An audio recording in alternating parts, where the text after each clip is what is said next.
কিন্তু না, এটা ছিল পুরো একটা রিয়েল খেলা। প্রতিদিন ঘুম থেকে উঠে আমরা অনেক কাজ করি, এর মধ্যে একটি হচ্ছে নোটিফিকেশন চেক করা। আর আপনি যদি প্রফেশনাল মানুষ হয়ে থাকেন তাহলে হয়তো আপনি ইমেলও চেক করেন। কিন্তু আপনি জানেন কি, পৃথিবীতে প্রতিদিন প্রায় 340 বিলিয়ন ইমেল পাঠানো হয়।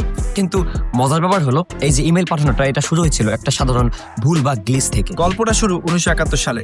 রে টমলিনসন নামের একজন প্রোগ্রামার প্রথম ইমেল আবিষ্কার করে। তিনি প্রথমে ল্যাবে একটা ইমেল প্রেরণ করেছিলেন, তার থেকে মজার ব্যাপার ইমেলটি তিনি নিজেকেই প্রেরণ করেছিলেন। আর অবাক করার ব্যাপার হলো, ইতিহাসের প্রথম ইমেইলে কোনো গুরুত্বপূর্ণ মেসেজ ছিল না, ছিল জাস্ট কিবোর্ডের প্রথম সারির কিছু কিওয়ার্ড, স্ক্রিনের এগুলা। অ্যাকচুয়ালি তিনি জাস্ট টেস্ট করেছিলেন যে সিস্টেমটা আসলে কাজ করে কিনা। কিন্তু ইমেল বানানোর পরও একটি বিশাল সমস্যা দেখা দিল। সেটা হচ্ছে ইমেল কোন কম্পিউটারে পাঠাবো এবং কিভাবে পাঠাবো সেটি কিভাবে আলাদা করব। রে টমলিনসন তখন কিবোর্ডের দিক তাকালেন এবং এমন একটি সিম্বল খুঁজে পেলেন যেটি মানুষের নামে ব্যবহৃত হয় না, মানুষ এটিকে সবচেয়ে কম ব্যবহার করে, সেটি হচ্ছে @। এই ছোট্ট একটি সিম্বল দিয়ে তিনি বুঝিয়ে দিলেন যে ইউজার কোন সার্ভারে বা কোথায় অবস্থান করছে। এরপর পুরো ইন্টারনেটের দুনিয়া বদলে যেতে শুরু করল।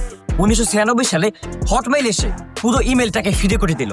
কিন্তু পরে গেম চেঞ্জার ছিল গুগল লঞ্চ করলো তাদের জিমেইল 2007 সালে, যেখানে অন্য কোম্পানিগুলো দিত মাত্র 2 থেকে 4 মেগাবাইট বা 5 মেগাবাইট ফ্রি স্টোরেজ, সেখানে গুগল দিল 1 জিবি, প্রায় 1024 MB স্টোরেজ। মানুষ তো ভেবেছিল এটা কোনো এপ্রিল ফুলের জোক, কিন্তু না, এটা ছিল পুরো একটা রিয়েল খেলা।